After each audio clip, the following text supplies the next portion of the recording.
So driver and driven. Generally the number of teeth in the gear, driver gear, is we represent with letter T1. Number of teeth on driven gear represent with T2. Similarly, speed represent with driver gear is N1. Speed represent with driven gear is N2. So T1, T2 stands for teeth on gear wheels respectively. Similarly, N1, N2 are the speed of the gears. Generally, the speed of the gear we represent in the terms of RPM, revolution per minute. So these are the basic terminology we are going to use for deriving of velocity ratio or train value for the gear trains. As of all of you know that what is general velocity ratio is nothing but speed of the driving wheel by speed of driven wheel is equal to teeth on driven by teeth on gear. This is a generalized formula we are using so far now. By using same formula we are going to derive the equations for simple gear train, similarly compound gear train and epicyclic gear train. Here in simple gear train, the gear trains are connected with each other in the form of simple. So let us see the diagram. So in this diagram, this is a driver wheel, this is a driven wheel. Between the driver wheel and driven wheel, they are placed with two another wheels, then called as these two wheels we called as a these two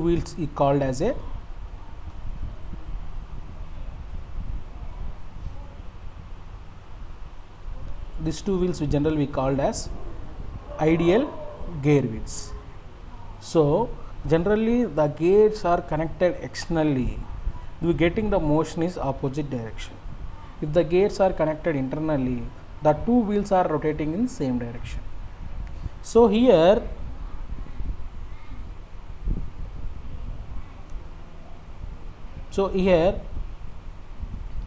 a gear train is an collection of two or more meshing gears, we discussed later on just before that the topic.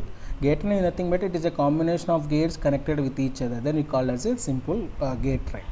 In simple gear train, on which on each shaft is carrying each gear wheel, then this is called simple gear. The name itself it is giving as a simple. Simple means nothing but number of gears are placed side by side. So here generally why we are using this means we are converting the speed ratios, maximum speed to minimum speed. Nothing but if the driver wheel is rotating with 10 rpm, we require only 1 rpm speed at the end of the output shaft. So that time we are going for use gear trains. We are going to reduce the speed by adding the number of gear wheels between the driver and driven. So here generally this is restricted to use up to the 10:1 only. At that time only we are use simple gear train. More than reduction of speed or more than high speed to low speed, we are going to use different gear trains because of it has a restriction to use 10:1. So we all of you know that the gear train. So we know that velocity ratio is equal to. So here they given the formula is in terms of diameter. So here input shaft diameter by output shaft diameter is equal to input speed of the shaft by output speed of the shaft. So let's move to next slide. This is the simple gear trains in three different cases. The case A, two gear wheels are connected with each other. By observing this diagram, here this is a driver wheel, this is a driven wheel. So driver wheel is rotating in clockwise direction, driven wheel is rotating in anti-clockwise direction. Why? We have a question here.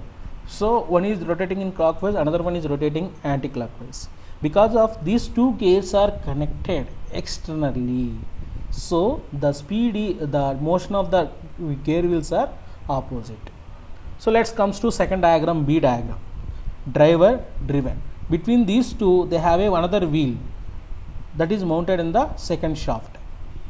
So here driver is rotating with clockwise, driven ideal gear is rotating in anti-clockwise. Let us comes to driven follower also is rotating clockwise. So means here the driver wheel is rotating clockwise direction. We need output also in clockwise motion. At the time we are going to introduce another wheel. That wheel is called as idler gear or ideal gear. Just it is used to convert the motion like that. Whatever that driver is rotating, we require same motion for driven also. We add one gear wheel.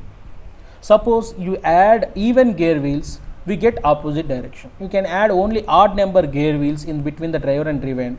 We get same type of motion at the driven also. So based on the condition, we are going to choose the number of gear wheels for the gear train. If you require more reduction of speed, and similarly the output shaft and input shaft need to rotate in same direction, you choose odd number of gear wheels. If you want opposite directions, required speed reduction, that time you need to use even number of gear wheels between the driver and driven. So by this condition we have a three cases A, B, C. Here N1 is the speed of the gear 1, N2 is the speed of gear 2, T1 is the T1, T2 is the speed of gear 1, speed of gear 2. So T1 is the number of teeth on gear 1, T2 is the number of teeth on gear 2. So let us comes to velocity ratio or speed ratio. So we, as of you know, that N1 by N2 is equal to T2 by T1. So here we have a different new terminology, that is train value. So some cases they are represent that gear train in terms of speed ratio, in some cases we are represent in train terms of. So here main difference is whatever the driver we represent with the driver with odd number, teeth number with odd number. Suppose here let us see in speed ratio N1 by N2 is equal to T2 by N1 by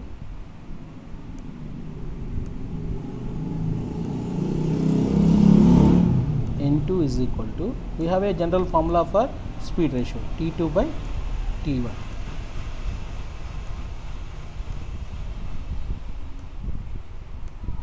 So here generally we represent speed with odd number, then we call as a speed ratio, this formula. Suppose we want to represent speed in terms of even number, so N2 by N1, then we call as train value.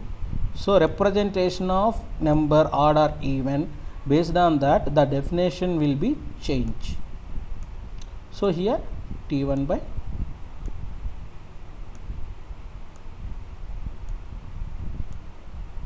T2. So by using this basic formula we are going to derive the equation for different conditions of a speed ratios of simple gear train. So already we know that if the number is odd, we produce like motion nothing but similar motion, driver and driven. If number is even, we get opposite motion or opposite direction. So next moving to that diagram B, this is the three wheels are connected with each other, driver driven, one idler gear wheel. So here each gear wheel is mounted on each single shaft. So we all of you know that generally we apply the velocity ratio for set of gears, one set of gear. First we are applying the formula for driver and ideal wheel, means wheel 1 and wheel 2. So here the velocity ratio is equal to N1 by N2 is equal to T2 by T1. So similarly we find out the velocity ratio for gear 2 and gear 3. So N2 by N3 is equal to T3 by T2. So now we are going to calculate the velocity ratio for entire system is equal to N1 by N2 into N2 by N3 is equal to T2 by T1 into T3 by T2. So here so we get cancel T2, then we get, so here also cancel N2, then finally we get N1 by N3 is equal to T3 by T1. So then speed ratio equal to speed of driver by speed of driven. So we given general definition, the ratio of speed of driver by speed of driven equal to number of teeth on driven by number of teeth on driver, generally called as a speed ratio. If you want train ratio value, train value, then we defined as speed of driven by speed of driver equal to number of teeth on driver by number of teeth on driven.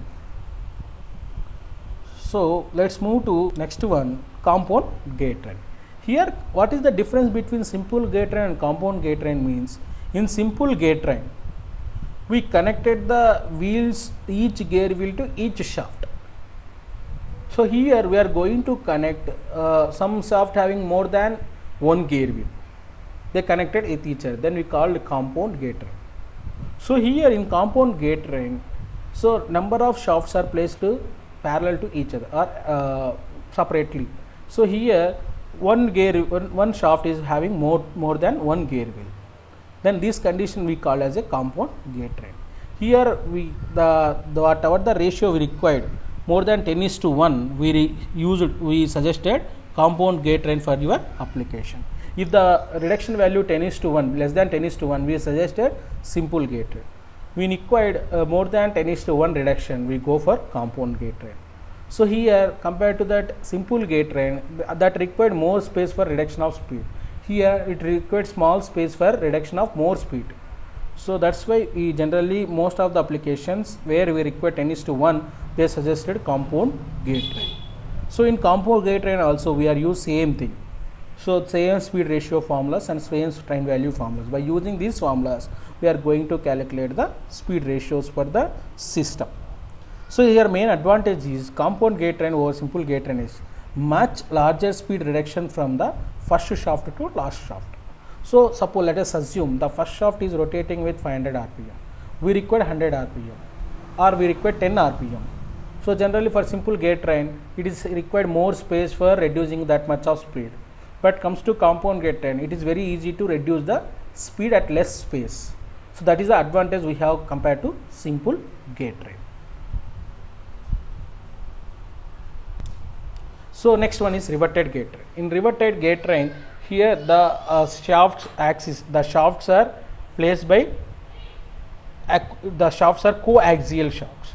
Coaxial nothing but shafts are placed by parallelly one by one. Here the not only that, and one is like, so similarly let us say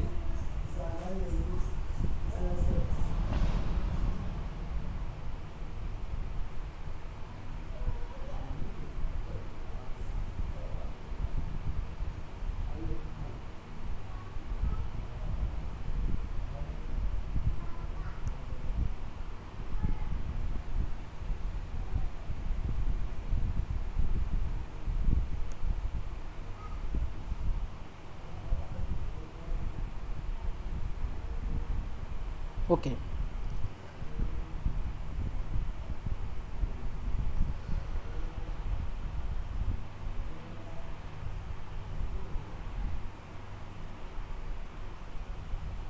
Okay, so here coaxial shafts nothing but if the shaft is, this is the first shaft, axis of shaft, this is second shaft. Coaxial nothing but another shaft is placing behind that first shaft. Means that behind the parallelly we place the shafts one by one behind. Like that shaft we call, generally we call as a coaxial shaft. అంటే ఎలా ఉంటుందంటే ఒక shaft ముందు ఉంటుంది, similar shaft దాని వెనకాలనే place చేస్తాం. అలాంటి షాఫ్ట్స్ని జనరల్గా we call as a coaxial shafts. So here this is the gear 1, this is the gear 2, gear 3, and it is showing in red color, red dotted color. This gear is mounted on the coaxial shaft because of gear 1 is larger than the gear 4. So gear 4 is placed in the behind the gear 1 shaft. So it is showing bigger compared. So మనం ముందర పెద్ద వస్తువు ఉంది, తర్వాత చిన్న వస్తువు ఉంది, అది మీకు కనపడదు కాబట్టి we represent it in the terms of dotted. But అక్కడ వస్తువు ఉంది, దీని ముందు ఇది ఉంది కాబట్టి ఫస్ట్ అది కనపడుతుంది, చిన్న వస్తువు కనపడదు కాబట్టి we are indicated in the dotted letters. So here also we are going to calculate the velocity ratio by using same formulas. Before that, so we know that circular pitch is equal to 2 pi r by t. So 2 pi r by t, r nothing but radius of the gear wheel, t is the teeth on gear wheel. So r is equal to mt by 2. We know that, all of you. M is nothing but module of that gear wheel, and t is the number of teeth on this by 2. So we know that d is equal to mt. We require radius, so radius is equal to d by 2. So mt by 2. By using that formula, circular pitch equal to we called as pi m. So if you know that, if you know everything, so we don't have the teeth on number 4. So then how to calculate? We have a question. We know T1, T3, T2 gear wheel teeths, but we don't know the gear wheel teeth number on 4. By using this equation, we are going to calculate the number of teeth on gear wheel 4. Why? Because let us say, take this is a diagram. In this diagram, 1 is connected with 2. Okay, here 2, 3 are the compound gears. If 2 is rotating, simultaneously third gear also will rotate. Third is connected to 4. Let us take the equation. So here for gear 1 is connected to gear 2. From here, it is called radius of gear 1. This is the radius of gear 4. Similarly here also, we are equating the center distance of the gear wheels. So R1 plus R2 is equal to R3 plus R4. So we know that R is equal to mt by 2. So applying that equation, finally we get T1 plus T2 by is equal to T3 plus T4. By using this equation, we are going to calculate the unknown teeth on gear wheels, unknown teeth on gear wheels. By using this equation, all of you remember this, because of we are going to solve the problems at the time we used to use this equation. So next one is epicyclic. We know that it is a planetary gear train also. Epicyclic or planetary gear train means, let us take your solar system, your general system. Here based on the one shaft, one gear wheel, it is fixed. Based on that, another gear wheel is rotated to on the periphery of the another wheel, like that. So we know the planetary system. Sun is standing, based on the sun, all the things are rotating to about the sun. Means that ఇప్పుడు మనము సూర్యుని చుట్టూ గ్రహాలు ఎలా తిరుగుతున్నాయి, planets. So sun చుట్టూ planets ఎలా అయితే రొటేట్ అవుతున్నాయో, ఒక గేర్ వీల్ చుట్టూ రిమైనింగ్ గేర్ వీల్స్ అన్నీ రొటేట్ అవుతాయి, దాన్ని బేస్ చేసుకొని. ఇలాంటి సిస్టమ్ని ఏమంటామంటే ఎపిసైక్లిక్ అంటాం, ఆర్ ప్లానెటరీ గేర్ ట్రైన్స్ అంటాం. ఇక్కడ high velocity ratios, high reduction మనకి ఎక్కడైతే హై రిడక్షన్ ఆఫ్ స్పీడ్ కావాలనుకుంటున్నామో, స్పేస్ తక్కువ ఉందనుకుంటున్నామో, అటువంటి చోట ఎపిసైక్లిక్ గేర్ ట్రైన్స్ వాడతాం. జనరల్గా దీనికి డిగ్రీ ఆఫ్ ఫ్రీడమ్ అనేది 2 ఉంటుంది. ఎట్లా అంటే వినండి, ఇప్పుడు మనకి హై స్పీడ్ రిడక్షన్ కావాలా, స్పేస్ తక్కువగా ఉంది. సో అప్పుడు మనం ఎలాంటి గేర్ ట్రైన్ సజెస్ట్ చేయాలంటే ఎపిసైక్లిక్ ఆర్ ప్లానటరీ గేర్ ట్రైన్ని we are going to suggest to the client or system. So ఇక్కడ ఏంటంటే ఫస్ట్ గేర్ వీల్, ఒక గేర్ వీల్ని బేస్ చేసుకొని రిమైనింగ్ గేర్ వీల్స్ అన్ని దాని చుట్టూ తిరుగుతూ ఉంటాయి. That's why we called as a planetary gear train or epicyclic gear train.